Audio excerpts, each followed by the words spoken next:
앞부분 설명을 빼고 그냥 이태응이라고 해주십시오. 네, 저는 이 자리에서 뭐 객관적으로 이야기하고 싶습니다. 네. 하여튼 저는 이 자리가 사실은 굉장히 재밌는 자리라고 생각을 합니다. 과거에도 이런 노력들이 있었는가. 2002년, 2007년도에 우리가 각 대선 출마자들의 출마 선언문을 가지고 우리가 비교하거나 분석해본 이런 자리가 있었는가 좀 궁금하고요. 그런 의미에서 이런 자리가 사실 굉장히 의미가 있습니다. 근데 이제 저는 또 재밌는 게 우리들은 이렇게 연설문 전문을 가지고 뭐 분석을 해보지만 과연 국민들은 그럴까?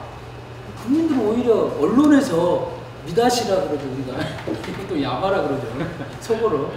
그래도 몇 개 섹시하게 또는 좋게 평가해주는 거 가지고 국민들이 그걸 그렇게 해서 그 사람, 그 후보를 이해해버리는 것도 사실은 그 현실이거든요. 그래서 사실은 이게 의미 있는 자리이기도 하고 참 그런 현실들이 안타깝기도 합니다.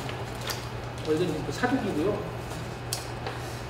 저는 그 모 후보의 대선 캠프에 있으면서 그 연설문 작성하는 과정을 봤어요. 그랬더니 되게 재밌는 게 사람들이 많습니다.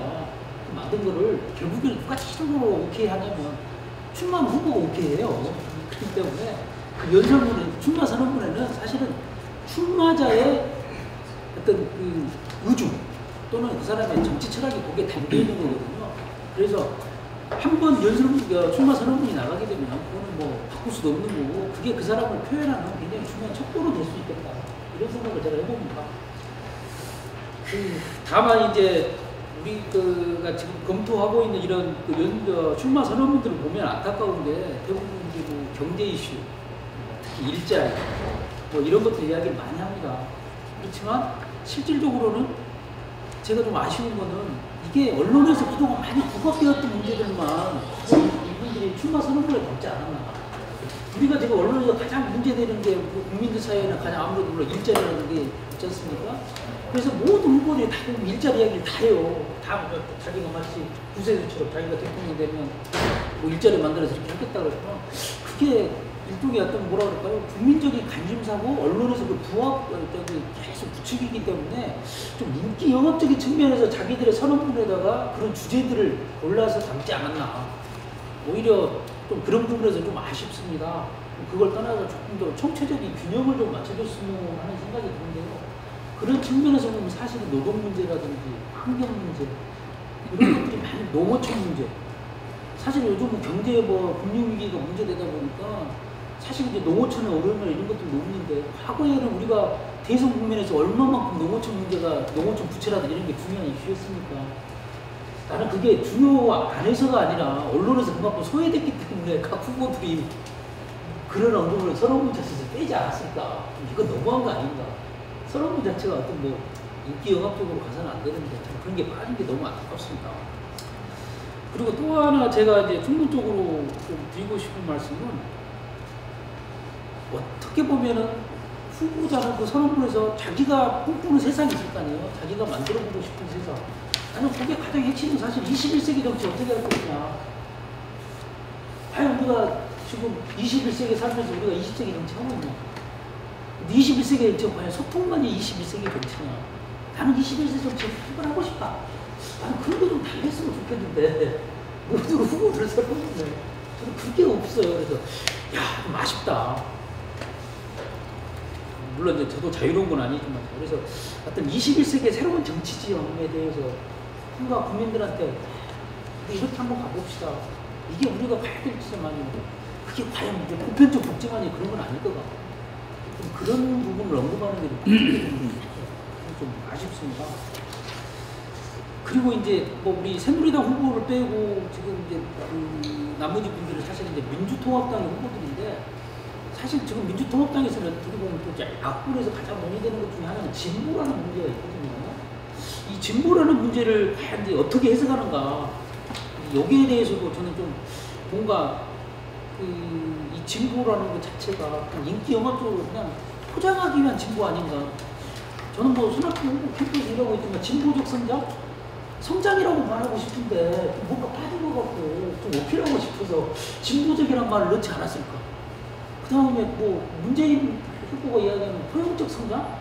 그것도 성장이라고 말하고 싶은데 뭔가 좀 빠진 것 같아서 포용적이라는 그냥 어딩을 쓴 거 아닌가. 나는 진짜 이런 의구심이 좀 듭니다. 그리고 저는 제일 중요한 거는 사실은 지금 우리가 현 시점에서 가장 중요한 건 뭘까? 결국 20세기까지 또 20세기, 21세기 초까지 좀 주도하고 있는 시장 경제 중심의 자본주의가 또 위기를 맞지 않았나. 그리고 이제 그곳이 이제 사실은 겉으로 드러난 게 금융 위기인 것 같고요.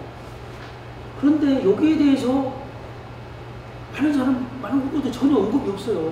저는 오히려 이런 후보들이 뭔가, 야, 우리 자본주의 이렇게 바꾸자. 나는 이게 진정한 진보고, 진정한 좀 화두가 돼야 되는 거 아닌가. 나는 이번에 선거에서도, 물론 일자리가 화두가 되고, 경제, 어려운, 경제적인 해법이 화두가 되겠지만, 나는 오히려 이럴 때일수록 오히려 대통령 후보라면, 나는 정말 대한민국 경제, 난 자본주의, 시장 경제, 이거 한번 이렇게 바꿔보고 싶다. 그런 것들이 좀 들어갔으면 오히려 국민들이 좀 더 심각하게 한번 고민해보지 않았을까. 저는 이런 생각인데, 그런 것들이 사실 우리 지금 또 후보들 선언문에는 참 넣는 것이 너무 저는 아쉽습니다. 내가 너무 심한가요? 재밌습니다. 예. 그리고요, 저는 진짜 난 이분들이 반성해야 될 게, 일자리는 이야기합니다. 근데 일자리만이 노동의 전부입니까? 일자리는 저는 사실 어떻게 보면 경제 이슈 같아요. 저는 노동법 환경이 빠진 이런 쪽에는 좀 뭔가 전체적인 균형에서 안 맞다. 우리 발제작가에서는 이제 외교와 국방이라든지 이런 부분이 거기에 대해서 저도 동의합니다. 그리고 사실 우리가 현실적으로는 노동이나 환경이 굉장히 중요한데, 그런 것들에 대해서 뭐 쉽게 말하면 이런 거죠. 뭐 신재생 에너지 사용, 뭐 원전 더 이상 만들지 않고 이 정도인데, 과연 환경에 대한 비전이 뭐냐? 21세기 이런 것들도 좀 빠져 있는 것 같고요. 또 비정규직 관련해서도 뭐 특히 이제 뭐 문재인 후보나 손학규 후보는 이야기를 합니다. 근데 제가 유심히 보니까 박근혜 후보 사람들은 비정규직 관련해서 빚자 하나도 없고, 나머지 후보들 다만 이제 조경태 후보가 한마디 언급을 하더라고요. 근데 뭐 노동이라는 게 사실 비정규직 굉장히 중요하죠. 일자리도 굉장히 중요하지만, 하여튼 우리가 적어도 뭐 과거에 뭐에 비해서는 노동 문제에 대해서 후보들의 관심사가 그만큼 떨어졌다. 이게 언론에서 안 달아주었기 때문인가? 왜 그랬을까? 저는 사실 이제 그런 게 굉장히 좀 많이 아쉽습니다. 그리고 또 하나는 총론적인 측면에서는 모든 후보들이 행복을 이야기합니다. 국민 행복을 이야기하는데, 그럼 행복 어떻게 하지? 대부분 보면 이런 겁니다. 일자리 만들어서 또 보편적 복지 하든지 선택적 복지를 하든지 간에 이런 걸 통해서 행복하게 해줄 수 있다. 라는 건데, 과연 그것이 행복인가? 좀 비전이 좀 부족한 거 아닌가?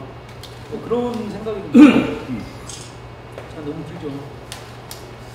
그 다음에 저는 사실은 아까 이제 앞부분에서 이야기했던 거에 좀 연장선에서요, 과연 21세기 정치개혁 어떻게 할 것인가, 이런 거를 좀 고민을 해야 되는데, 사실은 정치개혁 분야에서는 거의 없습니다. 제도적인 분야에서 조경태 후보나 김영환 후보가 이제 중선거구제나 뭐 정당 명부 비례대표제를 언급했을 뿐이지, 전반적으로 21세기 정치 이거를 좀 어떻게 뭘 해볼 것인가, 이런 거에 대한 이런 게 없어서 좀 아쉬웠고요. 강론으로 한번 들어가 보면요, 강론에서 문재인 후보의 선거 출마 선언문은 좀 내용 중심이지 않았나. 그 다음에 탈노무인적인 색채가 좀 약했다. 어떻게 보면 참여정부에 대한 어떤 과오를 인정하면서 이렇게 해보겠다, 그런 게 좀 들어갔으면 조금 더 좀 감동적이지 않았을까, 이런 생각이 들고요. 제가 손학규 후보 거는 여러분들이 정의하신 거에 대해서 제가 별로 평가를 할 수 없을 것 같고요. 저는 이제 아까 우리 발제자께서는 박근혜 후보의 평가에 대해 이제 선언문에서 가장 낫다라는 평가를 하셨는데, 저는 조금 약간 다른 시각에서 해석을 해보면 가장 간단 명료합니다. 그리고 일반인들이 가장 쉽게 이해할 수 있는 그런 출마 선언문이었던 것 같아요. 그렇지만 역시 어떻게 보면 좀 비판적인 측면에서 안전제일주의라 그럴까요? 그냥 무난하게 국민들이나 또 듣는 사람이 쉽게 이해하면서도 그냥 무난하게 갈 수 있는 그 정도 수준이 아니었나. 저는 우리 발제라고 약간 다르게 밋밋했다, 이런 생각이 들고요. 사실 이제 정세균 후보 같은 경우는 어떤 선언문이 이제 플러스 선언문이다. 뭐 이런 측면이 있습니다. 그래서 함축적인 슬로건보다는 이제 빚없는 사회라는 아주 직설적인 표현을 통해서 이제 국민들의 어려움을 표현했는데 그건 저는 굉장히 좋다고는 봅니다. 다만 이제 너무 경제 이슈에 치중이 있는데 이제 자기 장점을 아무래도 강조하고 싶다 보니까 이제 경제 이슈로 갔던 것 같고요. 그런 면에서 좀 부족했던 것 같습니다. 그리고 이제 김두관 후보 같은 경우에는 구체적인 공약 좋습니다. 그렇지만 어떻게 보면 김두관 후보의 공약이 제가 받은 느낌은 가장 노무현 스타일에 가까웠던 어떤 그 출마 선언문인데 좀 감동이 좀 부족하지 않나 이런 느낌을 좀 저는 받았고 그다음에 재밌는 거는 이제 자기 유년 시절을 이야기하는 후보가 네 분이 되더라고요. 박근혜 후보, 조경태 후보, 김영환 후보, 그다음에 김두관 후보 네 분인데 이분 중에 세 분은 약간 읍소형의 의도에서 좀 그 자기의 과거에 어려웠던 시절 성장 배경을 이야기했던 것 같고요. 박근혜 후보는 자기 지지자들의 어떤 그 공고하게 모일 수 있는 어떤 그 근거로서 자기의 과거의 유년 시절을 이야기했던 것 같습니다. 나머지 이제 후보들은 뭐 사실은 유년 시절을 이야기하지 않았는데 좀 그런 면에서는 좀 사실은 조경태 후보나 김영환 후보는 좀 안타깝다. 오히려 이제 우리 발제자께서는 좀 어떤 자기의 성장 배경이라는 걸 통해서 스토리텔링을 해가는 게 좀 더 자연스럽고 호소력이 있다고 말씀을 하시는데 저는 충분히 동의를 합니다. 다만 굉장히 많은 부분을 조경태 후보나 김영환 후보 같은 경우는 굉장히 많은 부분을 자기의 어려움이나 과거에 할애하는 것은 좀 약간 읍소형이라서 좀 안타깝다. 좀 동정심은 가지만 너무 좀 지나친 거 아닌가 그런 느낌이 좀 들고요. 그래서 전체적으로는 그렇습니다. 종합적으로 말씀드리면 역시 비전을 담은 출마 선언 측면에서 좀 많이 아쉬운 거고 정말 우리 21세기에 대한민국이 어떻게 갈 것이며 어떤 정치가 어떤 정치 지형이 형성되고 우리가 그걸 위해서 뭘 해야 될 것인가 또 나는 어떻게 할 것인가 그런 게 전반적으로 부족한 많이 아쉬운 출마 선언입니다. 이 정도 네, 마치겠습니다. 감사합니다.